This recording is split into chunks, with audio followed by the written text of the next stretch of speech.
This is not the career I thought I'd have. I thought I would be taking care of people in my practice and teaching college, and that would be the sum of it. But I'm very, very, very grateful that my path has taken me in a way that I get to be of use to more people. And I get to do that with you through our podcast and from time to time through a book.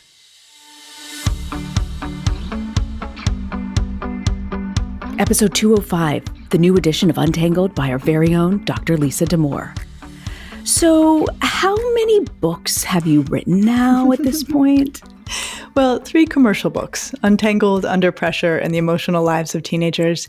But Rena, you know, in a past life, I wrote academic books, also textbooks and books about teaching, and those have gone into a bunch of editions. So just a lot of books at this point. Can I just say you are, which most of our audience knows, a fabulous writer. Oh, and thank you. You have decided to revise and update Untangled. Tell me when you first wrote it and why you wrote it. So it published in 2016, which means that I turned it into my editor in 2015. So it's been 10 years since I worked on this manuscript. And Rena, at that time, I was doing 2 things. I was caring for a lot of teenagers in my practice, largely teenage girls, and I was an instructor at Case Western Reserve University's clinical psychology program. I was teaching graduate students how to be psychologists. I kept running into 2 problems, one in each category. With the families in my practice, I kept thinking, gosh, you know what people could really use? They could use a book about typical and expectable development in girls, and I can't find it. So I started thinking about writing it. And then with my graduate students, I was running into the problem that is, as is often the case, their training cases were very complex. This is just the nature of how we do graduate training. You end up caring for families at a very, very low fee clinic, which usually means their lives are challenging and there's a lot going on. And it creates this terrible irony, both for the client and the clinician, of the most junior clinicians caring for the most complex cases. And so I was trying to help my graduate students wrap their head around teenagers and know what to focus on. And that's how it started. Yeah. You know, I was trying to figure out what it was like a decade ago because so much has happened in one decade of parenting. And I found this statistic from Pew Research Center. It said 61% of parents in 2015 said parenting was harder than they expected. I bet that would be a lot higher now, Rena. Totally. I actually think so. But I also feel like we weren't really talking about parenting 10 years ago, were we? We weren't actually, not garden variety parenting so much. Like when I was looking for the book I wish existed, there was a book like If Your Kid is Very Depressed, or there was a book If Your Kid is Self-Harming. And those are all incredibly important and needed. But I just couldn't find but what about the book that just tells you what's going to happen? Like what to expect when you're expecting an adolescent girl? You know, that's not easy on its own, but there wasn't a lot about that. Yeah. So it's been 10 years.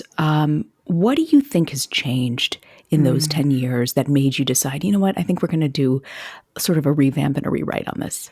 Some things have changed, and we will come to those. I will say much has not changed, and much of the book is exactly as it was before. People like that book. It's had a, very, very strong following is really what it's had. People love that book. People do. And so I was like, I'm not going to mess with it all that much. Mostly what I have done is add things. Yeah. But the core of the book, which is that it's organized around these 7 developmental tasks of being a teenager, that is unchanged. The chapter structure is unchanged. And most of what's in the chapters is the same. Here is what has changed. In the time since I wrote that book, algorithmic social media has come on the scene. Vaping has come on the scene.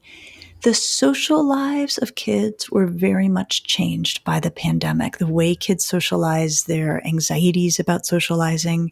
The legalization of cannabis was not even a thing 10 years ago and is now very widespread and has real implications for teenagers. Fentanyl has come on the scene. So there are some very new and real forces that parents of teenagers need to be thinking about. So interesting, because I remember us talking about doing the first episode on marijuana being legalized in states. And you said, this is going to be a big deal. This is going to be a big deal. It's going to change norms.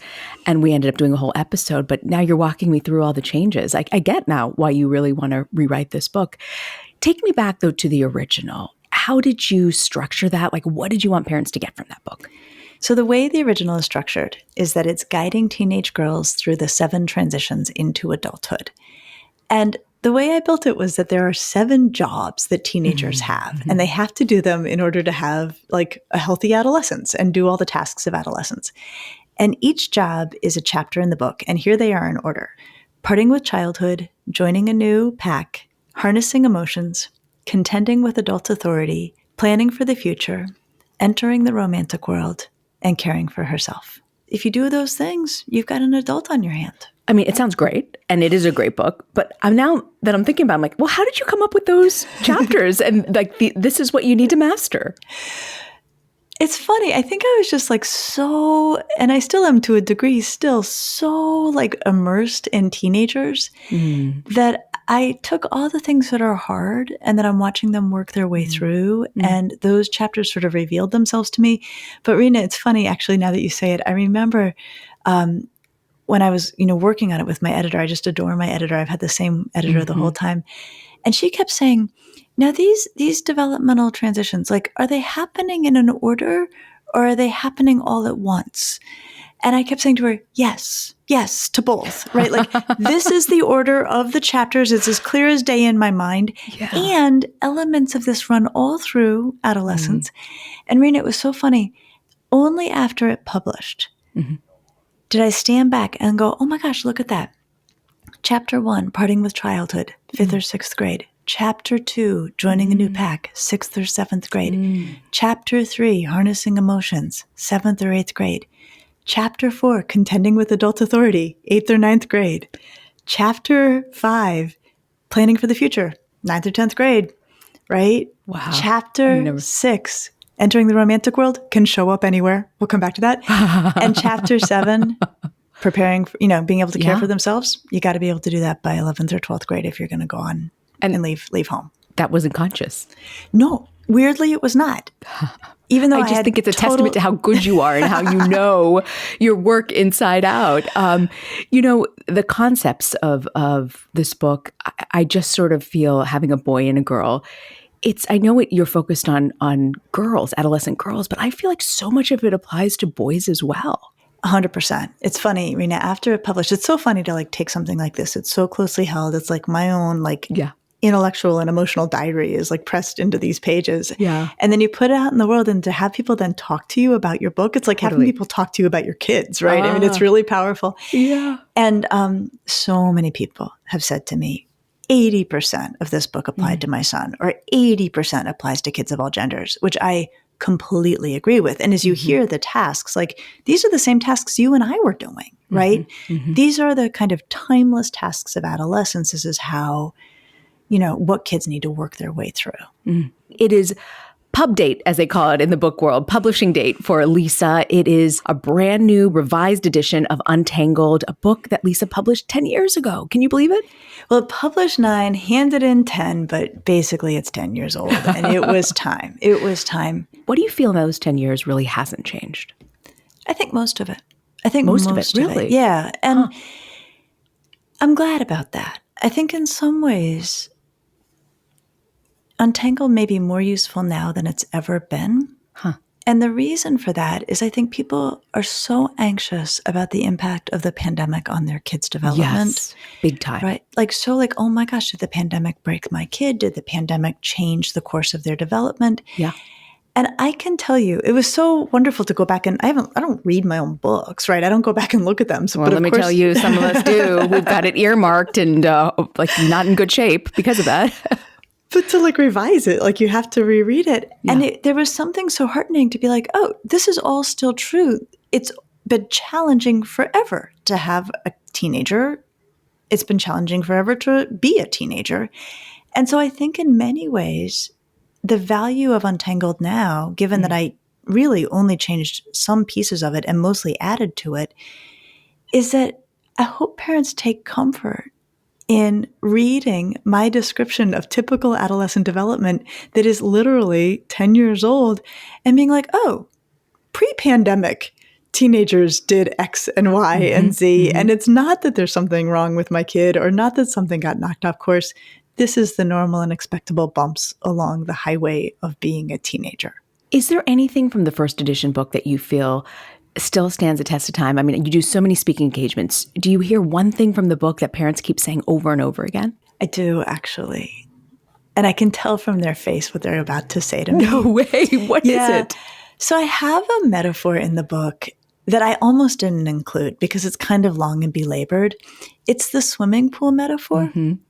So here it is. So this metaphor is about how kids become increasingly independent over time. Yeah.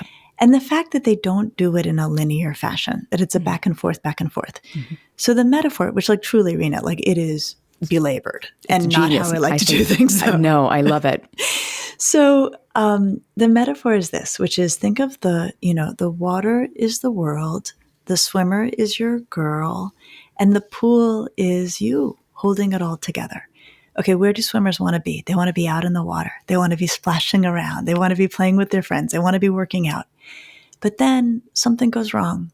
They become exhausted. They get dunked. Something, disrupts them. And they feel like they're drowning. And so they come to the wall, right? And they cling to the wall to get their breath back.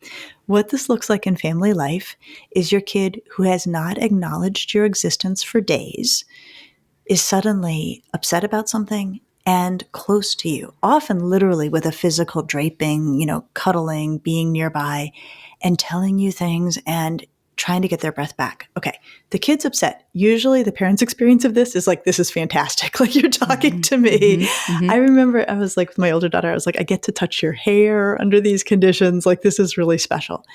Okay, so the parent's living it up. Here's the kid's experience. They get their breath back and they are just like that kid at the edge of the pool where they're like, oh, wait, never mind. I'm fine. Right? I felt like I was drowning. Turns out I'm fine. I got my breath back. And then for the teenager, they're like, oh my gosh, this feels so babyish. I am like clinging to the edge like a baby. I am out of here. And so they shove off. And often they do it in a not nice way, right? They might be like, is that really what you wore today? Or, your breath, it doesn't smell bad, but maybe weird. And then they're gone. The experience of the parent is, my kid has been ignoring me. My kid just got really close and it was wonderful. And then my kid kicked me in the stomach. Not a good experience. Feels really bad. Yeah. The goal of the swimming pool metaphor is not so that I teach you how to then not have this happen. This is going to happen. Your kid needs to come and go and suit their needs. It is, number one, so you're not too surprised. Number two, so it doesn't feel personal. And number three, to also empower you to say like, you know what, that was mean. That was rude. Yeah. But to not make it bigger than it has to be. So I will tell you, Rena, that metaphor, I've had so many people come up and say like, that got us through. Like that really got us through. So I sort of feel like I could have retired on that metaphor. It is so good, but it's so funny as you're repeating, it's coming back to me. And I remember exactly how I felt when I first read it because my kids were very little. They were like, actually probably just learning how to swim. And I think that's why it was so resonant to me. But I was nowhere near the teenage years. And now hearing you say it, I have a totally different reaction to that metaphor now. Isn't that funny? And I'll tell you something else I hear. It's funny that you ask, like, what do I hear? There's two more things I hear all the time. One is that people reread it, that they're sort of like they keep it on a loop, either in their car or in their like in their lives. And I think it's the same thing. Like your kid is changing all the time. And so you're coming to this all the time with a different sense of who you're raising. Yeah. And the other thing, and this is related, is that it lives on their bedside table. Totally. That it's just there. Yes. And I think part of the reason is there are so many pieces that are relevant. Like just now hearing you say that, then I'm like, oh my gosh, I can really use that now. But my kids were really little when I read it. And so I understood the clinging to but I don't think I understood the being mean and going back and swimming yet. Yeah. Well, and this is funny, Rena. I had a mom come up to me once. She was like, oh, that swimming pool thing, my 17-year-old son does it. So here's what she said. She said, here's how my 17-year-old son does it. She said, he will ignore us for days. And then my husband and I will be watching television in our den, and he will come in and he will lay his head in my lap and ask me to rub his back. And of course, she is like, in heaven. So she's rubbing his back. And then she said, and then he will stand up and leave without a word. And she said, I used to be so hurt by this and so bothered by this. And now when he comes and I'm rubbing his back, my husband looks over me and wordlessly he mouths swimming pool. Oh, no way. And she said, and what it means is, and this is also the value of that metaphor, I savor it, right? Like I take what I'm getting in terms of the closeness with him, knowing that in any moment he will feel restored. This will suddenly feel regressive to him, and he's going to need to be out of there. It's so interesting because I'm just processing this in such a different way with middle schoolers and the coming and going. I really thought that you rewrote this book because we had gone through the pandemic and so much change. So when you told me you were doing this, I go, yeah, of course it is. You're going to update it but to hear you say that you really feel like the basics of parenting really haven't changed in 10 years. Tell me more about that. Yeah, no, I would say the basics are very similar. And the construction of Untangled, it's funny. I will tell you, Rena, like I look back and I'm like, wow, I'm sort of surprised that I built it as well as I did, right? Across the 7 different developmental tasks. And then also within each chapter, the way it works is it's a whole bunch of sections of like all the rich and spicy business that is totally normal, right? Yeah. All of the things your kid's going to do that are going to rub you the wrong way or seem strange, with a rationale for why they are important to that developmental phase. And then at the end of every section, there's a when to worry section. Yeah. And I had another clinician say to me, this is really a helpful way to construct it because it's like, this is normal, this is normal, this is normal, this is normal. That's all right. This stuff you're worried about, this is totally normal. Here's where to worry. Yeah. And it was so freeing in writing it to come up with that construction because then I was like, oh, this is actually the most reassuring thing I can offer people is to tell them exactly when I want them to worry. Yeah. Because if you know that, you can relax. So the, structure, the big structure is the same. Much of the typical and expectable stuff is the same. The when to worries are largely the same. The thing that is different is the landscape of some of the risks for kids. Algorithms, Rena, those are game changers. Yeah, and you talk about that in this book. I do, right? Those were not on the scene when I wrote this book. And the peer stuff. So in terms of the pandemic aftermath, and I don't really talk a lot about the pandemic because I think we have moved on. And I think there is a wish to move on, and we should move on. Yes. But one thing I will tell you, and I'm pretty cautious about saying, like, here's something that I think is at work in the field. Yeah. Like, I really don't like to get out ahead of my data. Kids are more brittle in their peer relationships than they were. Like, you've seen this, right? Like, more anxious, less tolerant of one another. And so I did add quite a bit of content around helping kids manage a sense of being left out or a sense of not being included or being pushed away or longing to be part of something that they're not invited into. Because I hear that so much more. A little secret into our podcast that Untangled played a huge role because the when to worry chapter was what always stood out to me in that book. And so much of our approach in this podcast, you might notice when we talk about topics, it comes from this very book about, we kind of work in like, so, okay, this is the issue, but when should we as parents really worry about this? Like, when is it an issue? And isn't that what we need, right? We need both you are not alone in the challenging garden variety of raising a teenager, and it's scary at times to raise a teenager. And so you're not alone in having to figure out when you need to bring on extra help. And I think, Rena, it's so fun to just sort of step back with you and like think about the book and think about the podcast. Because the other way, I think part of why this book gained the traction it did is that parenting a teenager is a terribly lonely thing. Your kid is changing. Your kid is not as kind to you often as they were. You feel more at a distance right at a moment when you feel like you actually want to be closer than ever because there's so much that can go awry. And you can't talk about it with your peers like you used to. Like, how like when your kid was little and like potty training was not going well, you could be on the playground talking about it with everybody. That is such a good point. In the teenage years, you feel alone. Not everyone's going through the same stuff you are. Right. Or you're like, I can't tell if this is a problem and I don't want to, I feel ashamed and so I'm not going to bring it up. Or, and this is the real difference between toddlers and teenagers, you are appropriately respecting your kid's privacy. So with your toddler, you can be like, we're having major problems with toilet training because like the toddler doesn't care if you talk about their toilet training history. But if it's your teenager, you can't be like, my kid's in a fetal position on the kitchen floor 3 nights a week. Is this normal? right? Because you feel appropriately protective of your kids' privacy. What a great point.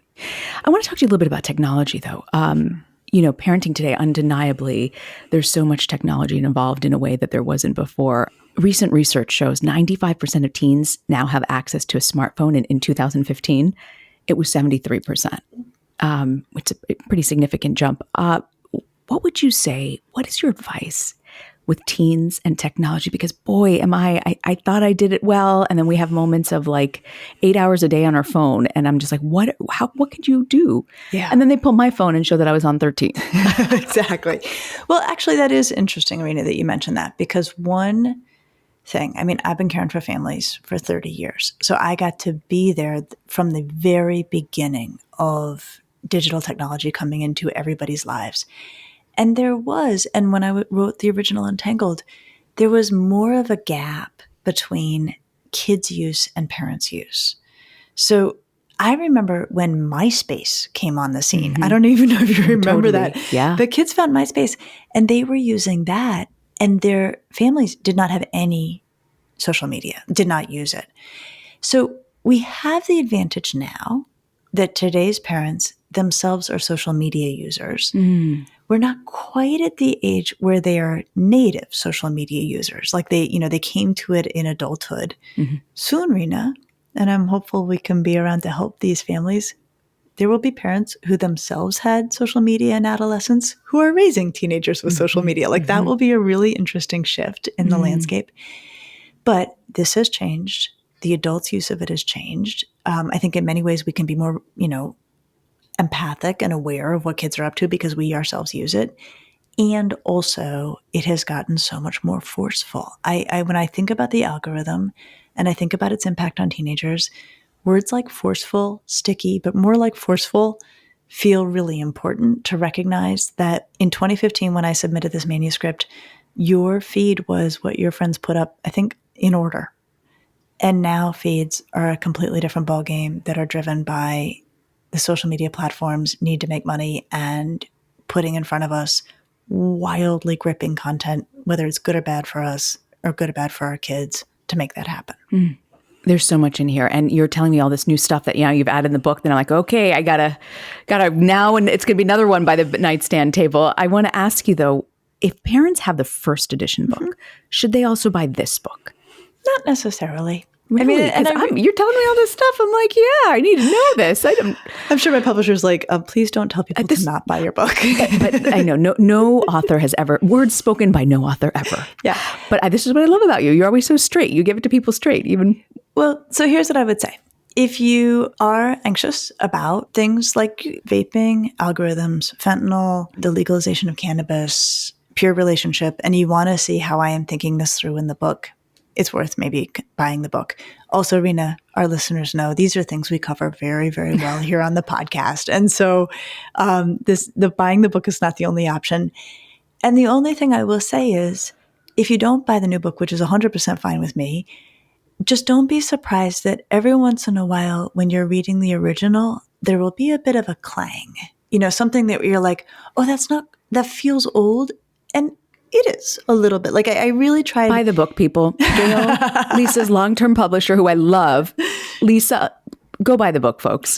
Gail, I'm going to save this for you because you were just telling me all this great stuff on technology. And yeah, no, there's good stuff in it. I feel very proud of the revision, and I wouldn't have done it if I didn't think it needed to happen. But I also feel very aware that, people have a lot of things they can buy, and I'm not sure they need 2 copies of this book. Yes, you do. Yes, you do. No, I think, I'm just curious, when you decided to revise it, what was that process like?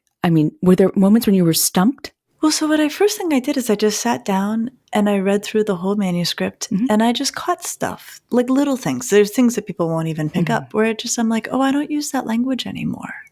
I used to use crazy as a way to talk about things, and I just don't anymore. I just don't feel like, I just feel like it can feel unkind. I think this is a standard I hold for myself as a clinician. I don't react strongly if other people choose to use it. But I don't use it in the book anymore. And so I took that out and replaced it with other things unless I was quoting somebody. So places where, just the way we use language evolves over time. And so I caught those things and made some adjustments. I had something about going to the mall. Kids don't really go to the mall anymore, right? I mean, so it's sort of fun, like these anthropological as well. Exactly, like these itty bitty things that I was like, yeah, that's a clang. I'm going to fix that. And then I sketched out what I knew needed to be added. And then in some places, I added whole new sections. And in some places, what needed to be added actually replaced what was there or was integrated with what was there. But it was really kind of a wonderful process. It was a wonderful process. And I don't see myself doing it again. Like, you never know, because I'm really embarrassed to tell you I came down today and this is a book that I have under pressure. Yeah. Right? And how embarrassed you can see if you're watching our YouTube channel, it's got all sorts of gunk on it. Yeah, it's beat to death. I love it. It's just really beat down. And I've got something bookmarked in there that I don't even know what. But I mean, these are how your books are used, I will tell you. And not just as someone who's loves to produce your podcast, but I just feel like this is food for the soul of parents who don't know when we should be worried or even just putting it on their radar, like your kids need sleep. I know that, but to hear you say it over and over and over again in our episodes makes me then realize I also need the sleep. So I feel like, you are untangling family life. What more can I say? That's it. Well, that is very kind. And what I will say above all is this is not the career I thought I'd have. I thought I would be taking care of people in my practice and teaching college, and that would be the sum of it. But I'm very, very, very grateful that my path has taken me in a way that I get to be of use to more people. And I get to do that with you through our podcast and from time to time through a book. Well, we are all grateful. And I just got to say thank you for updating it, because it was fun to sort of hear from you how you did it in the process and what is new in there. And I want to tell everyone, go get the book. It's the new revised edition of Untangled, out today. And let me tell you, it is like my favorite gift to give people. I did a lot of Under Pressure, but I just have an Amazon cart where I'm just constantly sending people, and they're like, they love to get it in the mail, and especially people who haven't discovered it yet. It's great. So what about Parenting to Go? I'll focus on the book, since that's what we're talking about. One thing I want people to know is it's built in sections. You don't have to read the whole thing. I tried to make it sort of just in time for people. And so every chapter is divided into a whole bunch of sections with headings that tell you what that little section's about. If you're interested in reading it, you can dip in and dip out and get just what you need. And the point here being, it's really hard to raise a teenager. And you don't always have the time and the leisure to sit down and just take in a whole book and see what's there. And so I hope that through our podcast and through, our social media and all the ways we do things, that we put things in front of families that are what they can ingest at any given time and gets them what they need when they need it in the scale that they can integrate in that moment. Well, the book out today. Thanks so much, Lisa. It was great to hear the backstory and all of this. Fun to share it. And next week, we're actually, perfect timing, going to talk about whether you should be worried about social media. Again, we tell you when to be worried and when not to be. I'll see you next week. I'll see you next week.